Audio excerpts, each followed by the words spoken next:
this human form of life should be properly utilized. Not simply engaged in sense gratification like cats and dogs. That is not very responsible life. Responsible life is that I have got this improved form of life than the cats and dogs, and I have got more intelligence than the cats and dogs. If I simply utilize it for 4 bodily necessities of life, 4 bodily necessities of life means we require some eating.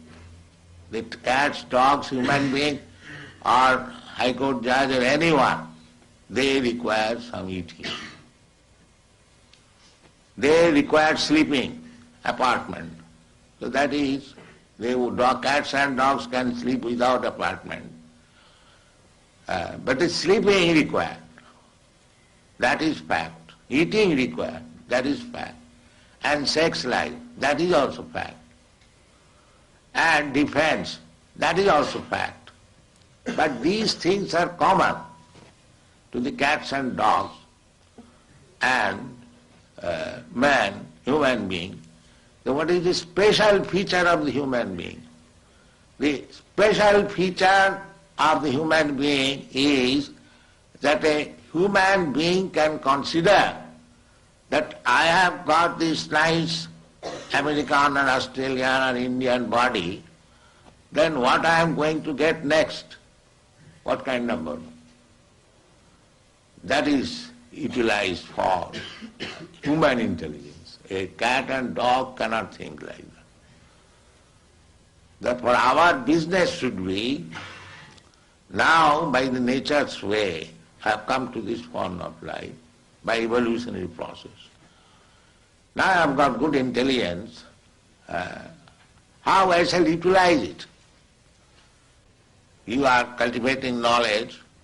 The ultimate goal of knowledge, Kṛṣṇa says, is to know me. Vedashta sadvai ahameva vedam. The whole knowledge is meant for understanding God. That is the end of knowledge. By progressive knowledge, you can make progress, but unless you do not come to the point to understand what is God, then your knowledge is imperfect. That is called Vedanta. Hathata Brahma Jigyasa. This human form of life, nice facility,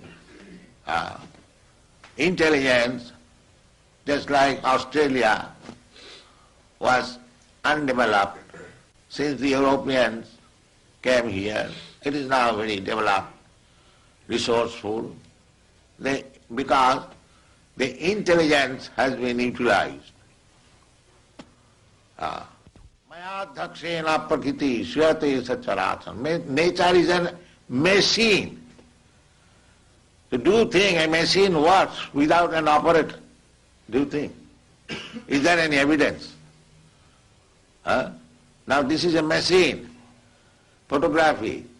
It's a wonderful machine. It is taking the picture and it will move. But there is an operator. Where is the machine which is working without operator? Can you give any example? Here is a machine which is working without operator. So how do you think that the nature machine is working without the supreme operator, God's instruction? How do you think it? This is not very reasonable. We have to judge. There are different evidences. One of the evidence is hypothesis. That hypothesis is that because we see that no machine works without operator, therefore we should conclude it, even though we do not know what is God, what is the nature, we must conclude it that the nature is working under some supreme operator, that is God. It is not necessary to see the operator, but we can guess that there must be operator.